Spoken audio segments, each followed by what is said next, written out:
भगवान का कालिंदी से विवाह सुनिश्चित हुआ। बंधुओं, इस प्रकार से भगवान की अष्टपटरानियां हैं। भगवान के 8 विवाह संपूर्ण हो चुके हैं। बंधुओं, एक राक्षस है, उसका नाम है भौमासुर। इस भौमासुर राक्षस ने अपने यहाँ 16,100 राजकुमारियों को बंदी बना के रखा हुआ है और इसकी इच्छा है 20,000 जब हो जाएंगी तब सबके साथ एक साथ ब्याह करूंगा मैं। आज भगवान को जब उसकी सूचना प्राप्त हुई तो भगवान भौमासुर को मारने के लिए निकलने लगे। इतने में ही सत्यभामा कहने लगी कि महाराज, आपकी इच्छा हो कन्हैया तो मैं भी चलूं आपके साथ। भगवान बोले, आपके बिना काम ही नहीं होगा, चलो बैठो जल्दी। बंधुओं, ये कौन है भौमासुर? ये भौमासुर भूमि का बेटा है। जब इसके बारे में पता चला कि इसकी मृत्यु कैसे होगी तो सबने बताया कृष्ण इसको मारेंगे। और भूमि है भगवान की पत्नी। तो भूमि ने कहा, प्रभु आप मेरे पुत्र को कभी मारोगे तो नहीं? भगवान बोले, जब तक तुम नहीं कहोगे तब तक नहीं मारेंगे। वही भूमि सत्यभामा बनकर के आई है, भगवान की पत्नी है। आज भगवान भौमासुर गए तो भौमासुर के द्वार पर खड़ा था मुर नाम का दैत्य। उस मुर नाम के दैत्य को भगवान ने मारा और भगवान को एक और नाम मिला, मुरारी। बोलो मुरारी भगवान की जय।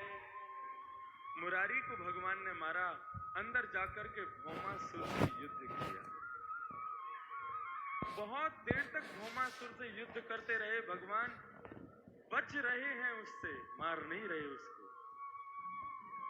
साथ में थी सत्यभामा। सत्यभामा कहने लगी, बोले महाराज इतनी देर हो गई आपको मैं देख रही हूं, आप इस दुष्ट को मार क्यों नहीं देते हो? जैसे ही सत्यभामा ने ऐसा कहा, बोले आप इसी चीज का तो इंतजार था, आप कहो तो मारे ना। भगवान ने एक क्षण में अपने सुदर्शन चक्र से भौमासुर का सर धड़ से अलग कर दिया और उसके कारागृह में जाकर के देखा 16,100 राजकुमारियां वहां बंदी बना करके बैठी हुई। भगवान के नेत्र सजल हो गए उनको देख के। इनका क्या गुनाह था जो इनको इस प्रकार से बंदी बना लिया? अब इन राजकुमारियों के पास में केवल 2 रास्ते हैं।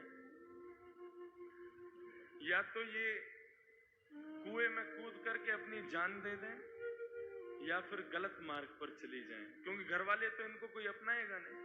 बंधुओं, तभी उन 16,100 राजकुमारियों की नजर भगवान पर पड़ी और भगवान को देखते ही एक साथ 16,100 रानियों के मन में ये भावना उत्पन्न हुई, काश ये हमारा पति होता। एक साथ सबके मन में एक ही बात आई, काश ये हमारा पति होता। और सभी भगवान विधाता से प्रार्थना करती हैं, पतिर में मह्यम भूयात पतिर में मह्यम।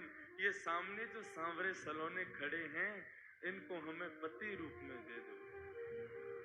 आपस में नहीं पता कि उसने भी उसी को मांगा है, सब अपने मन में भगवान से यही प्रार्थना कर रहे हैं। और भगवान ने अपनी भुजाएं उठा करके कहा, आप सब लोग यदि संकोच ना करें तो क्या आप सब मुझसे ब्याह कर सकते हो? सबको लगा ब्रह्मा ने हमारी बात सुन ली और भगवान के उन 16,100 राजकुमारियों से विवाह हो गए। कितने ब्याह हो गए भगवान के? 16,108। बंधु, कर्तुम अकर्तुम अन्यथा कर्तुम समर्थ परमेश्वर। भगवान कहते हैं कि आदमी इस बात पर प्रश्न उठाता है कि भगवान ने इतने ब्याह क्यों किए, क्या ये भगवान का लक्षण है? बंधुओं, भगवान सबके साथ अलग अलग रूप से भी रहते थे। हम लोग चाहते हैं कि हम भी भगवान की तरह ब्याह करें तो सबके साथ अलग अलग रूप से रहो, कोई आपत्ति नहीं, लेकिन हम नहीं रह सकते। भगवान सबके साथ अलग अलग रूप में निवास करते हैं। तो भगवान के कितने ब्याह हो गए? 16,108। बंधुओं, भागवत में आगे प्रसंग आता है प्रणय कलह। ये प्रणय कलह क्या कहते हैं? प्रणय का मतलब होता है प्यारा, कलह का मतलब होता है लड़ाई।